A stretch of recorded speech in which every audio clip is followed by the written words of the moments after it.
evening. Just going out for a stroll. Nice evening this evening. Just walking down some country lanes which are quite close to the house.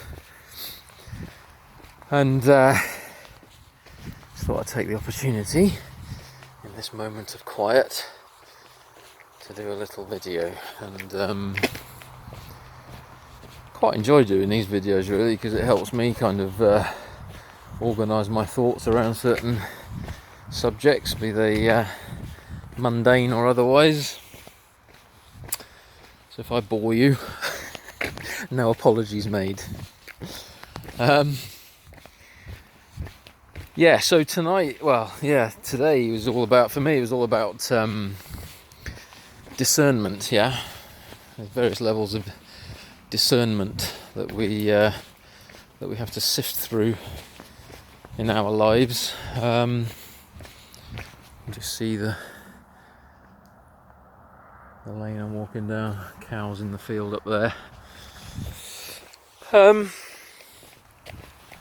Discernment's a really important thing that we've kind of got to get a bit more masterful at, and there's multiple levels of discernment that we have to kind of sift through, generally on a daily basis really, from the moment you wake up to the moment you go to sleep, and even in your sleep and dream state.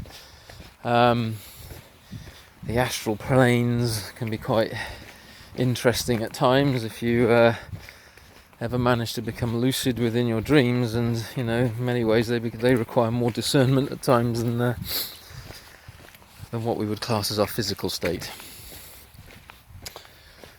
But I'll always remember one of the first books I read when I started getting interested in things beyond the physical, let's call it. It was a book by Don Miguel Ruiz called the do you know what?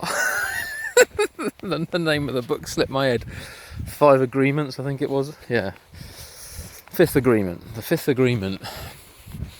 And the Fifth Agreement was listen but be skeptical. Listen, see, take on board, but be skeptical. And that kind of really hit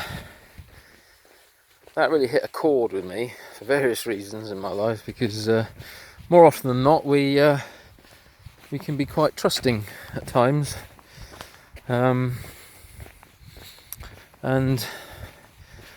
our trust comes from our innocence, I think, that deep-rooted innocence that's within us. Babies. Oh, hello. Look at this little beauty. I don't know if you can see that. Where's he gone? On my walk. Hold on a minute. Where's my finger? Alright, there we go. There.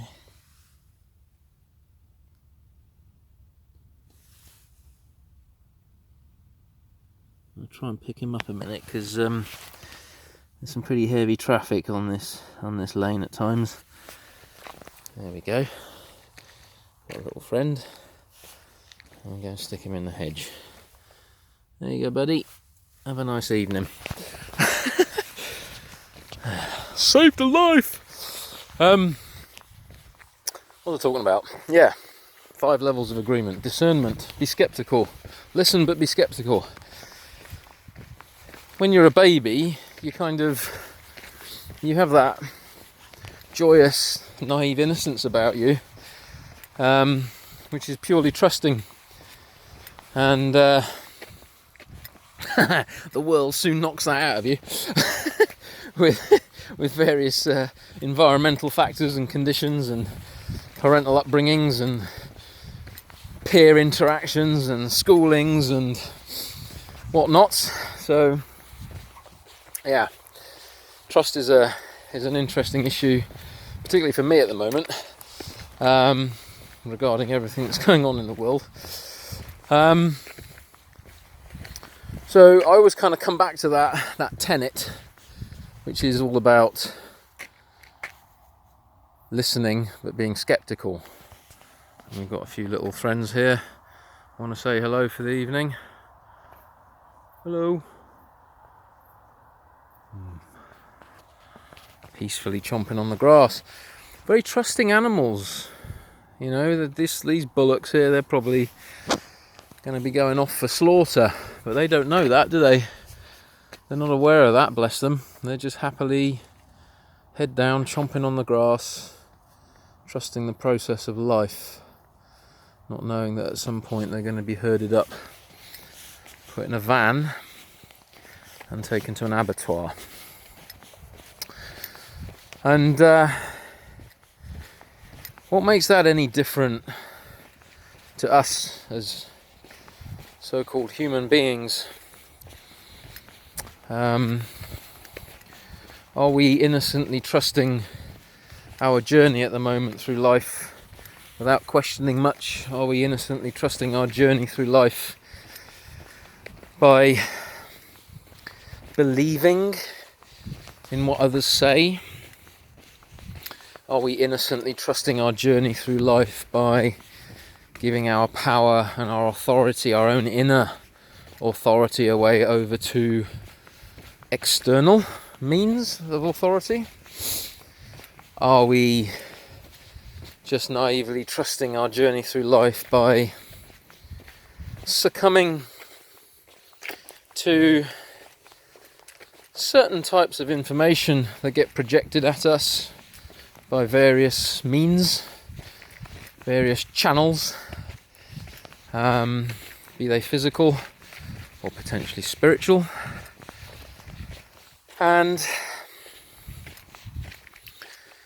how do we actually know, right, whether what we believe to be objectively true is actually objectively true without actually experiencing it? We always have plenty of subjective filters that we either inherit or are programmed and conditioned into us, or are part of our, what we could class as natural karmic inheritance, that create substrates and filters of illusion around our perceptual ability to be as objective as possible in any given situation.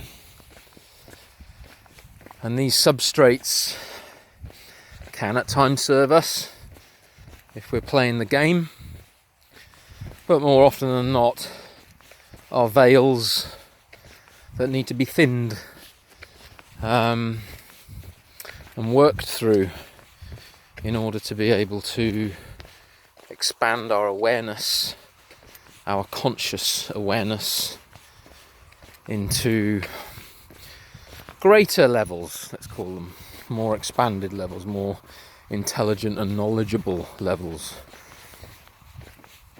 The word knowledge contains the word know, K-N-O-W, yeah? So knowledge means to know. And to know means believing isn't good enough. Believing, trusting, at times, isn't good enough. It doesn't cut the mustard. Yeah? It doesn't cut the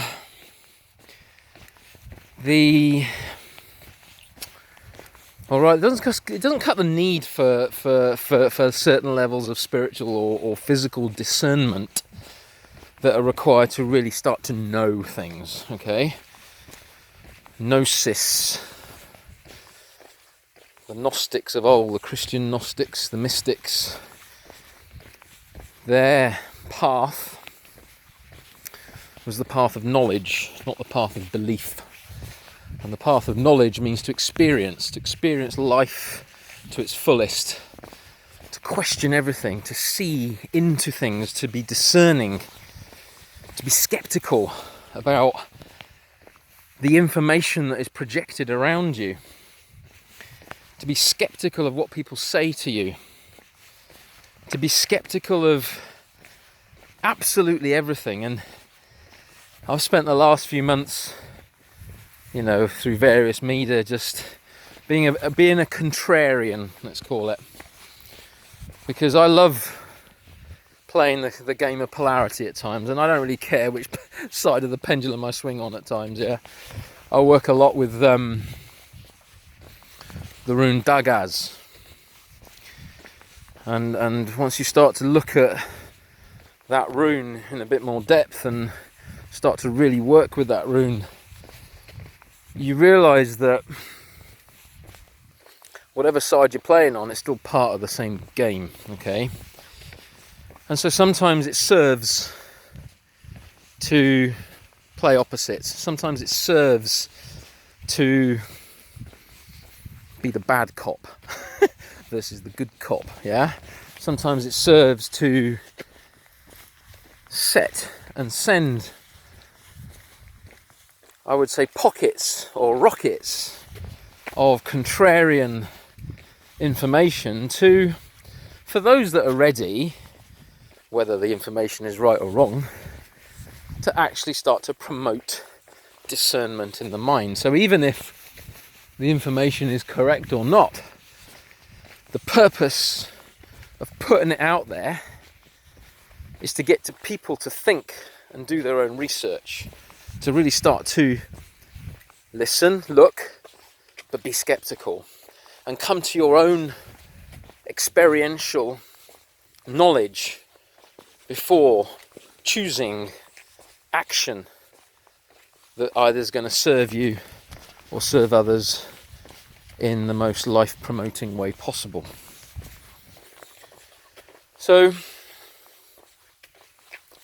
with all the stuff that's going on at the moment globally, at the physical, at the earth level, there's always a correspondence at the more subtle level, spiritual levels.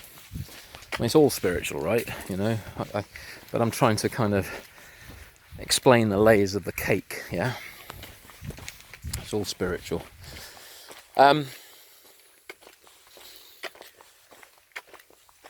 There's a correspondence. Everything as above, so below, right? As within, so without. So what you're seeing outwardly at the moment and how you perceive that is not only a reflection of what might be happening at the more subtle levels of creation. Some people like to call it dimensions, some people call them planes, some people call them bardos, some people call them realms, worlds, okay? But it's also a function of how your internal substrates and filters are creating a pattern of belief, potentially, into the objective reality that's around you. And unfortunately, or fortunately, depending on how you want to look at it, see what I did there? Fortunate, unfortunate, doesn't matter. Fortunately or unfortunately, these attachments to our beliefs, to our trusting instincts, to potentially at times our inability to be discerning and discriminatory, create the perception and the illusion of division between us. I'm right, you're wrong. I remember doing a video a while back on that. I'm right, you're wrong. We're both right. We're both right based on our subjective viewpoint. Okay? Because we're both as right as we can be because we're not seeing full objective truth. So let's break it. Let's get even simpler with this. Let's break it right down. Forget the bloody astral planes and all that nonsense. Although it's not nonsense, but you're here and now and you're in you're in a physical body, right? So right now, your business might be up the shitter because of COVID. You might be having to cancel a holiday because you're about to go to Spain, right? If you're living in England or Scotland, you're having to don,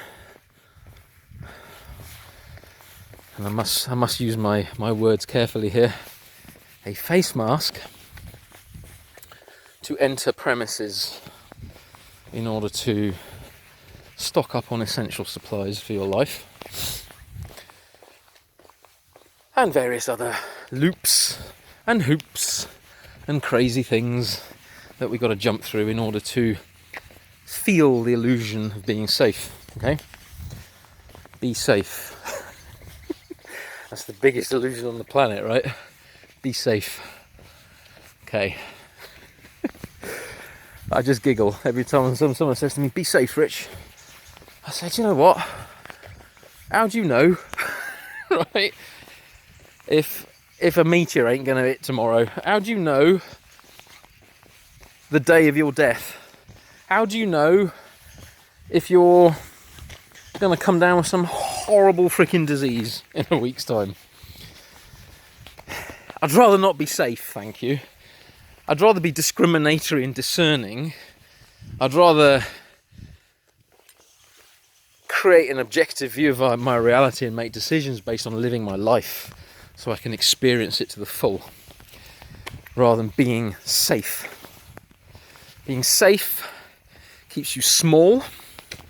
Being safe limits your perception. Being safe puts you in a box. Yeah? And depending on how safe you want to be, will determine how safe the box becomes, right? Now, I ended up in a box for a couple of years. It's a very safe box. Okay, and it had multiple boxes around it as well. And lots of people making sure the box wasn't open very often. I felt very safe in the box. But I did not feel particularly expansive. I did not feel I was living life. I did not feel that I was learning or growing. And it was a very limiting experience, which, on one side of the pendulum, helped me swing back to the other side.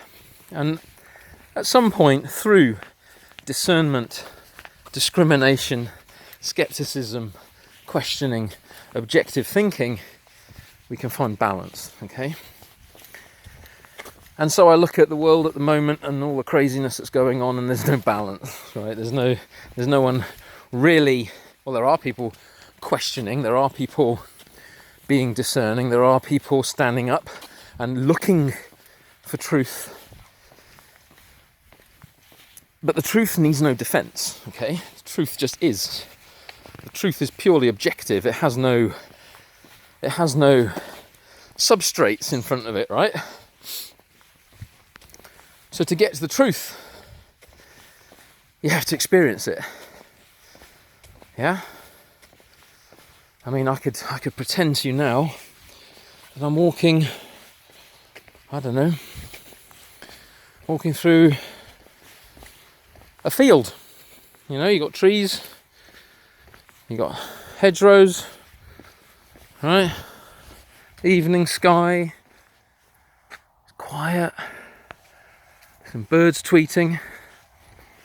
But actually, with a bit of further investigation, I'm actually walking on a country lane.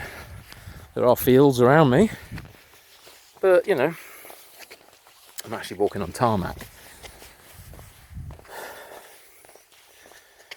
So by expanding the view, you get a better picture of what's really going on. And sometimes we've got to learn to fly a bit higher in our perceptual ability in order to see the bigger picture. Yeah? See the bigger picture of what's really fucking going on in this world, right? And I'm not telling you what's going on in this world because I'm not there in terms of objective truth. I'm still seeking, I'm still looking. but I'm fucking questioning everything at the moment. And by doing that, you're serving yourself, you're serving your consciousness, you're serving your awareness, and you're serving others by doing that. Okay, so it's not about, for me right now, it's not about trying to convince other people that they're right or wrong. Okay, even though I have been a little bit assertive at times, and I'll admittedly say so, because I'm happy to be as authentic as possible. No one's perfect, right? So I'm not here to convince people what's right and wrong for them, right? But what I am here to say is, please do your homework, right? Please really go deep and feel into what experientially feels right and wrong for you, what feels correct in terms of whatever's happening in the world, and don't just take the information that comes to you as truth, right? At the physical level, okay? So just to finish off, you can use that process of discernment through questioning, through looking at alternative sources, through, did you notice, by the way, actually, talking about alternative sources, that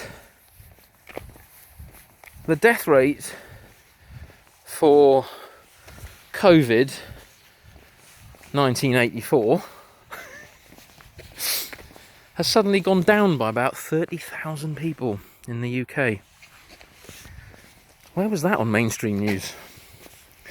You might want to look that up for yourself and then work out the actual morbidity rate per populace for this thing that's basically creating a lot of fear and panic in a lot of people. So 2 more things to finish on, okay? Number 1, belief, okay, is not as good as gnosis. Belief does not trump knowledge. Knowledge trumps belief, okay? So when Boris Johnson believes that there could be a second wave of coronavirus coming in 2 weeks' time, he doesn't fucking know, unless he wants everyone to believe that and create a self-fulfilling prophecy and illusion. Okay? He doesn't know. No one fucking knows. Yes, we've got predictive models, mathematical geniuses out there that predicted over 500,000 deaths of this amazingly ingenious virus that cares what kind of swim stroke you do in a swimming pool, cares whether you're sitting in a restaurant or having a takeaway, cares whether you're sitting in a pub or going into a shop, cares what time of day you decide to go out, and the list goes on. Hey ho. I'm being a bit cynical. So belief, okay? Question your beliefs. Question everyone else's freaking beliefs as well. Question my beliefs. I don't care whether you believe me or not. I don't care. I'm on my journey. You're on your journey, okay? And let's get on our journeys, right? And start to really get into them instead of being led by people who are on their own journeys and might have their own agendas as well. Okay? Final point. So as much as we must question everything in the physical realm, as far as possible, and that takes time, it takes effort, yeah? So we need to get out of our apathy, we need to get out of our, can't be bothered, just go with the flow, man. Okay, go with the flow. You might not like that the flow of the river could be taking you off Niagara Falls. Yeah? Go with the flow, but keep your eye out. And be ready to turn your boat round, yeah? I will make my final point. Oh, I'm enjoying this walk. Final point. So if you're of a spiritual ilk, or a more conscious spiritual ilk, and you are playing in various other realms, or channeling, or doing all sorts of stuff to get in contact with beings, let's call them spirits, that exist out of body, let's call it, out of physical form, then the same fucking rules apply, right? Because just because you're out of body doesn't mean you stop being a twat, yeah? You tend to carry your karma with you, you tend to carry your stuff with you. So there's lots of twatty spirits, lots of twats and corrupt and evil fuckers, right? At various levels of the spiritual hierarchy that want to fuck you over just as much as some of the physical ones there do. Okay? So just because you might be channeling the archangel whoever, right? These twats are masters of fucking disguise. Masters of disguise and illusion. And having, fortunately or unfortunately, received some clients requiring certain types of healing over the last few years that have played in these realms without using skepticism and discernment, they've really descended into some very difficult situations in their lives because these forces, let's call them, because they're not really powers, right? These forces need you more than you need them. And they got a canny way of feeding and manipulating and hooking into your vulnerabilities, one of which is fear. So, as above, so below, as within, so without. Enjoy the rest of your evening, and I'll see you again soon.